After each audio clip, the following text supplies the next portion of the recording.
Hello students, और सब कैसे हो? बढ़िया। देखो, लास्ट क्लास में हमने बात करी थी लिगेंड्स के बारे में। लिगेंड्स हमने पढ़े थे कि लिगेंड्स कितने प्रकार के होते हैं। लिगेंड्स ताता परमाणु के अकॉर्डिंग मोनोडेंटेड, बाइडेंटेड, ट्राइडेंटेड और पॉलीडेंटेड, उसमें हमने उनका क्लासिफिकेशन किया था। आज हम बात करेंगे मोनोडेंटेड जो लिगेंड होते हैं वो क्या होते हैं। मोनोडेंटेड जो लिगेंड हैं वो तो तीन प्रकार के हैं। एक तो है न्यूट्रल, कौन से हैं? उदासीन प्रकार के। एक है ऋणात्मक एनायनिक प्रकार के, और दूसरे हैं कैटायनिक प्रकार के। ठीक है, तो हमने देखो उदासीन कौन से हैं? जिन पर क्या होते हैं? Lone pair of electrons present होते हैं, उनको हम बोलते हैं उदासीन।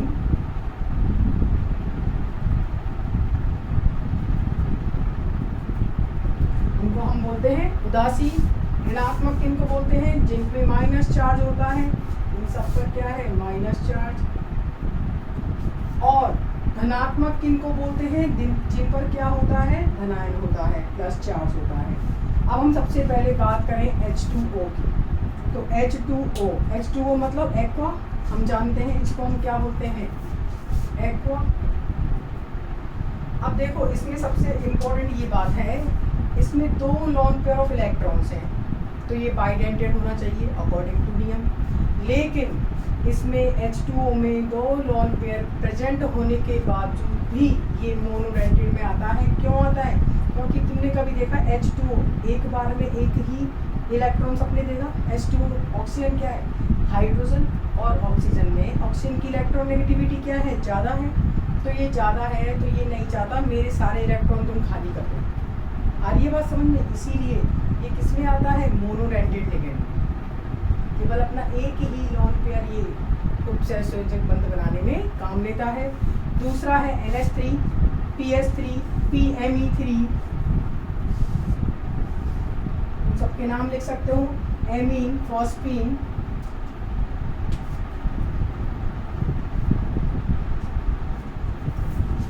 NH3, amine,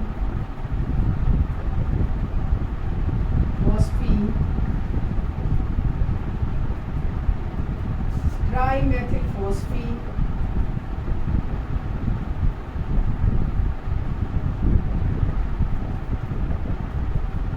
carbonyl, thiocarbonyl, trialkoxy phosphine, OR को अपन क्या बोलते हैं? एल्कोक्सी। और ये तीन है इसलिए ट्राई एल्कोक्सी फॉस्फीन। और लास्ट में दिख रहा है मेथिलामीन।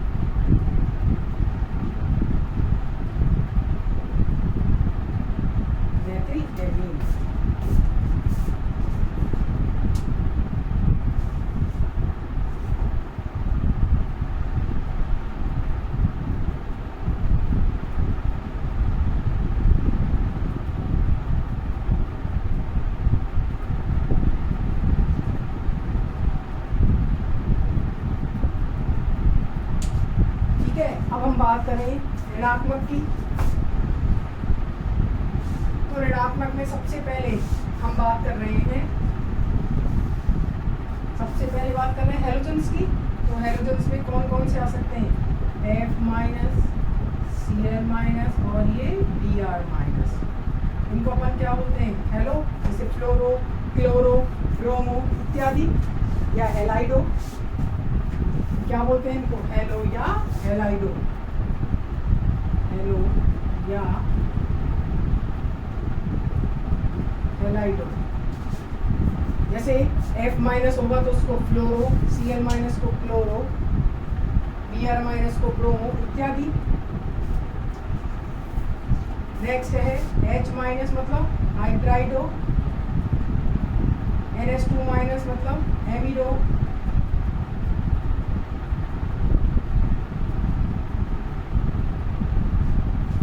NH2- मतलब एमिडो, NH2- नाइट्राइडो,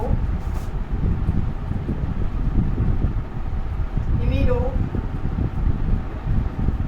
एजाइडो, इन सब के नाम तुम अपनी कॉपी में लिख सकते हो। H minus hydrido, NH2 minus amido, NH2 minus nitrido, N3 minus imido, N3 minus azido, OH minus hydroxo,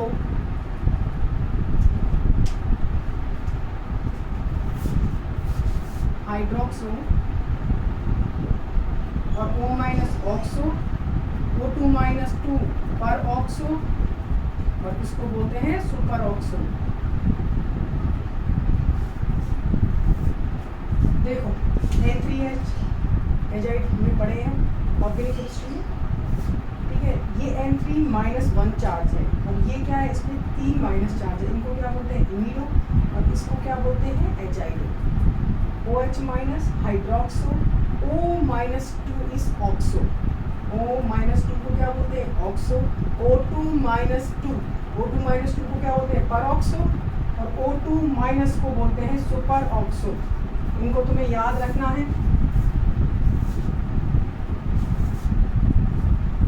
और ये है धनात्मक, जो कि किससे बने हुए हैं, अमोनिया से मिलके, और ये नाइट्रो से मिलके बने हुए हैं।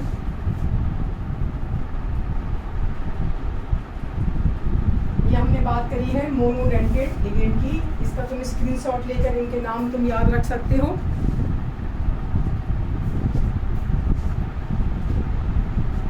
नेक्स्ट हम बात करेंगे बाइडेंटेड लिगेंड। बाइडेंटेड लिगेंड मतलब जिसमें 2 दाता परमाणु हो। देखो 2 दाता परमाणु हो गए बाइडेंटेड में, और 1 मेटल हो गया। तो 2 दाता परमाणु और 1 मेटल, तो क्या चक्रीय संरचना नहीं बनेगी, बिल्कुल बनेगी। देखो बात करते हैं बाइडेंटेड लिगेंड्स।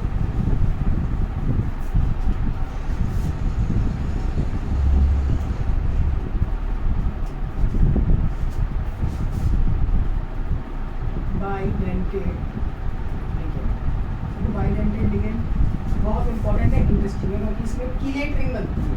देखो हम बात कर रहे हैं ये मेटल, इसके संग 2 दाता परमाणु कौन से होगा, कोई भी X और ये Y, तो ये क्या कीलेट रिंग नहीं बनी, बिल्कुल बन गई। देखो ये रिंग बन गई। इसको क्या बोलते हैं अपन, कीलेट वलय, कीलेट रिंग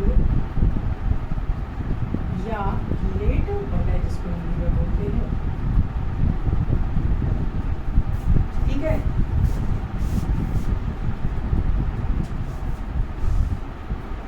तो हमने क्या बोला है, कीलेट वलय के लिए, कीलेट वलय के लिए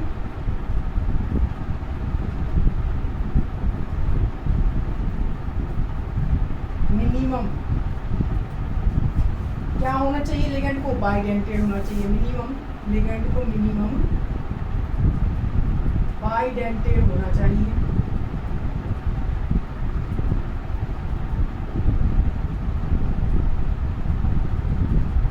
बाइडेंटेड होना चाहिए। देखो अब हम बात करें इसमें रिंग बनने की, तो देखो रिंग बनना होता है, रिंग बनती है 5 मेंबर, 6 मेंबर, 4 मेंबर, 3 मेंबर, 7 तो बन ही नहीं सकती, 2 रिंग बनाती ही नहीं है। तो बात करें हम बेयर का सिद्धांत पढ़ा था हमने फर्स्ट ईयर में ऑर्गेनिक केमिस्ट्री में, यूनिट नंबर 2 में। उसमें हमने देखा था बेयर की जो यूनिट नंबर 3 में, बेयर का सिद्धांत ये कहता है कि जो 5 मेंबर संरचना होती है वो ज़्यादा स्थायी होती है। क्योंकि उसमें तनाव सबसे कम होता है। क्या बोला है मैंने, जो वलय बनती हैं उनमें सबसे स्थायी जो वलय बनती है वो किसकी बनती है, 5 मेंबर की बनती है। उसके बाद 6 मेंबर होती है, और फिर 4, 3 जो अपन के पास है उनको मानेंगे। लेकिन अगर बात करें 5 और 6 में, तो हमने उसमें तो पढ़ा था कि 6 मेंबर को हम सबसे अधिक स्थायी मानते हैं, क्योंकि वो साइक्लिक स्ट्रक्चर और क्या बनाती है, बोट फॉर्म स्ट्रक्चर बनाती हैं। लेकिन ये हम बात कर रहे हैं कोऑर्डिनेशन केमिस्ट्री की, इसमें लिगेंड्स हैं, बड़े बड़े लिगेंड्स हैं, तो इनमें कोई भी बोट फॉर्म या चेयर फॉर्म नहीं बन सकती है। इसीलिए इसमें सबसे अधिक स्थायी जो वलय संरचना होती है वो कौन सी होती है, 5 मेंबर होती है। उसके बाद 6 मेंबर, देन 4 मेंबर, और 3 मेंबर जो कीलेट वलय होती है, ये हमने 3 मेंबर पर बना रखी है, ये सबसे कम स्थायी होती है। या फिर हम ये बोल सकते हैं कि 3 मेंबर कभी भी वलय नहीं बनाते क्योंकि उनमें तनाव सबसे ज़्यादा होता है, इसीलिए सबसे अधिक स्थायी 5, 6 और फिर 4। अब हम बात करेंगे कि 3 को तो हम कीलेट वलय मानते ही नहीं है क्योंकि उसमें तनाव अत्यधिक होने के कारण वो वलय बन ही नहीं पाती है। ठीक है, अगर हम बात करें स्टेबिलिटी की तो इसका ऑर्डर क्या होगा? स्टेबिलिटी ऑफ द रिंग, वलय स्थायी की स्टेबिलिटी ऑफ द कीलेट वलय कीलेट रिंग, तो वो क्या होगी? सबसे अधिक 5 member, then 6 member, then 4 member और लास्ट में हम लेंगे 3 मेंबर। ठीक है, याद रखना। और 3 मेंबर को तो हम जनरली मानते ही नहीं है।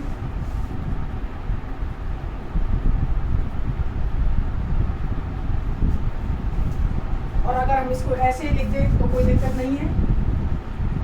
3 मेंबर जो मैंने अभी तुम्हें समझाया था, जो कीलेट वलय होती है अत्यधिक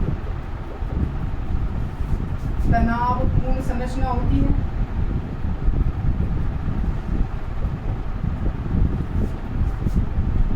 अतः इसे हम कीलेट वलय ही नहीं मानते हैं। इसे हम कीलेट वलय नहीं मानते हैं। 3 मेंबर जो संरचना होती है उसमें अत्यधिक तनाव होने के कारण इसे हम कीलेट वलय नहीं मानते हैं।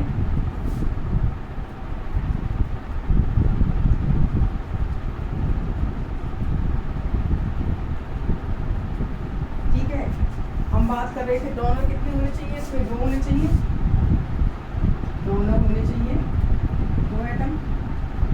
जैसे हम बात करें एथिलीन डाइएमीन CH2 NH2, तो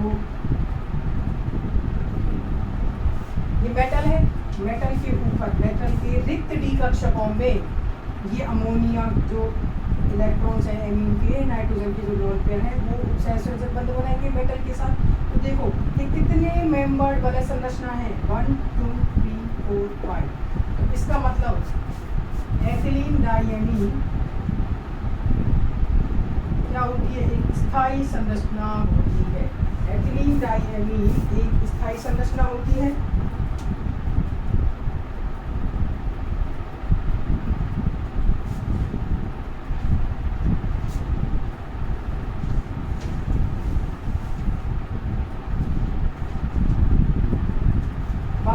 ये तो हमने बात करी अभी उदासीन बाइडेंटेड, ये तो है उदासीन बाइडेंटेड। देखो मैं जो साइड में ला रही हूँ तो इसके नोट्स बना लो, इसीलिए उदासीन बाइडेंटेड। अगर बात करें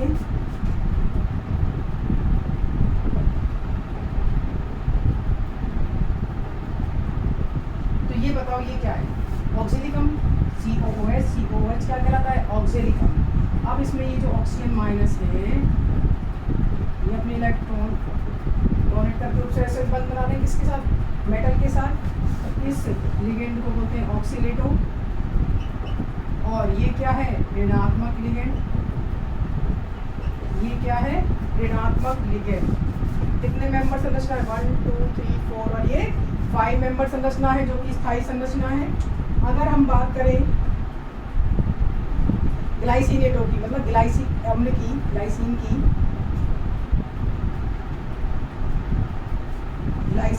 तो ग्लाइसिन देखो संरचना क्या होती है? NH2 minus CH2 COO minus, ये होता है ग्लाइसिन। ग्लाइसिन क्या होता है? NH2 minus CH2 COH glycine होता है। इसमें ये क्या करे? ये मेटल के साथ उपसहसंयोजक बंध बनाए। तो ये कितनी मेंबर संरचना बन गई? ग्लाइसिनेटो। ये भी क्या है? ऋणात्मक लिगेंड। ये भी क्या है? ऋणात्मक लिगेंड।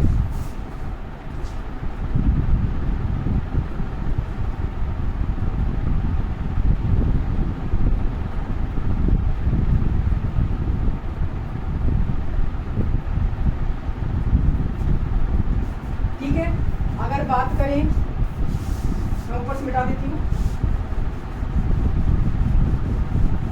हम एग्जाम्पल के थ्रू इसको समझने की कोशिश कर रहे हैं कि बाइडेंटेड लिगेंड्स क्या होते हैं।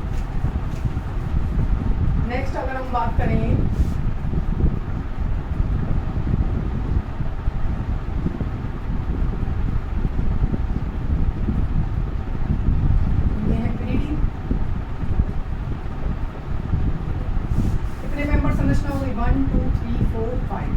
कोई दिक्कत है नहीं है।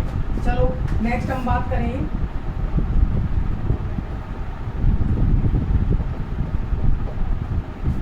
तो क्या ये जो एग्जाम्पल है बाइडेंटेड लिगेंड की तरह कार्य करेगा? NH2 बिल्कुल नहीं। NH2 बिल्कुल भी बाइडेंटेड लिगेंड की तरह कार्य नहीं करता। क्यों नहीं करता? क्योंकि इसमें 3 मेंबर्ड कीलेट वाले बनती है। 3 मेंबर्ड कीलेट वाले क्या होती है? अत्यधिक अस्थायी। अत्यधिक अस्थायी होने के कारण ये हमेशा ये बाइडेंटेड की जगह बाइडेंटेड की तरह कार्य नहीं करती, ये करती है मोनोडेंटेड लिगेंड की तरह कार्य करती है। इसकी तरह कार्य करती है ये मोनोडेंटेड लिगेंड की तरह। ये कभी भी बाइडेंटेड लिगेंड की तरह कार्य नहीं करती है। इस एग्जाम्पल को तुम्हें याद रखना है। 2 डोनर परमाणु है। 2 डोनर परमाणु होने के बावजूद भी 2 डोनर परमाणु होने के बावजूद भी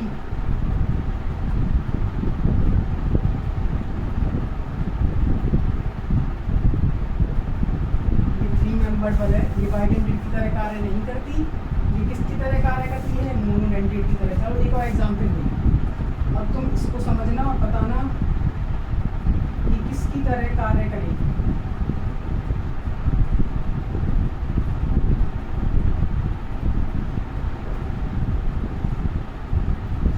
बताओ ये वलय किसकी तरह कार्य करती है?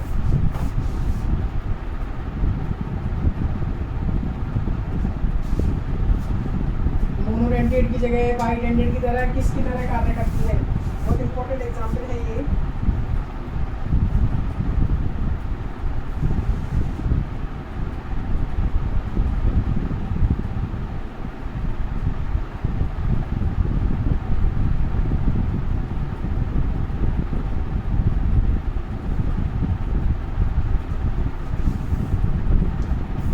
एग्जाम्पल तो उतारने होंगे।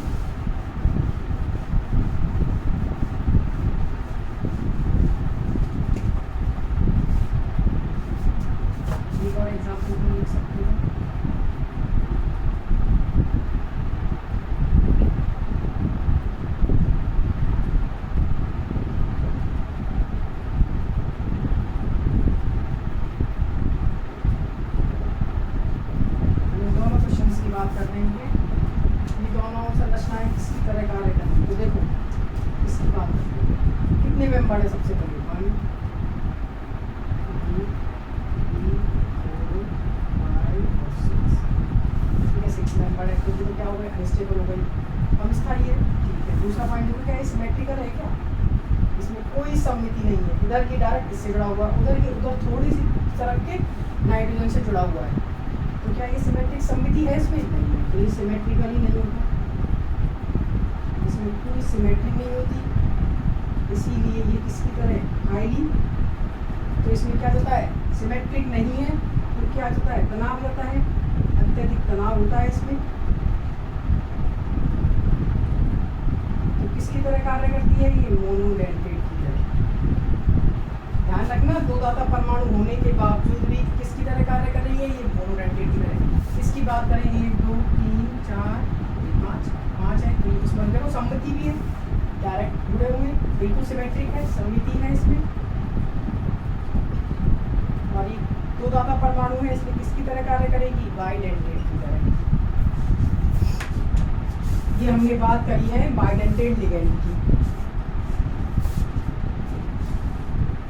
अब अगर हम बात करें, एक फिर से समझ लेना, सबसे इम्पोर्टेंट इसमें ये है दाता परमाणु 2 होने चाहिए। लेकिन 2 दाता परमाणु हो और वो बाइडेंटेड हो ये जरूरी नहीं है। क्या बोला है? दो दाता परमाणु हों और वो बाइडेंटेड होनी जरूरी नहीं है।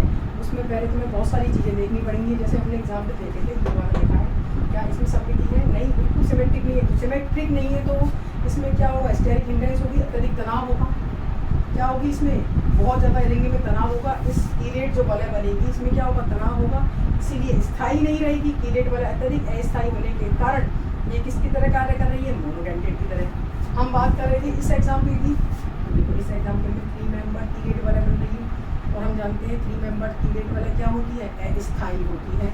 वो कभी भी कीलेट वलय की तरह कार्य ही नहीं करती, तो किसकी तरह कार्य करेगा, मोनोडेंटेट की तरह।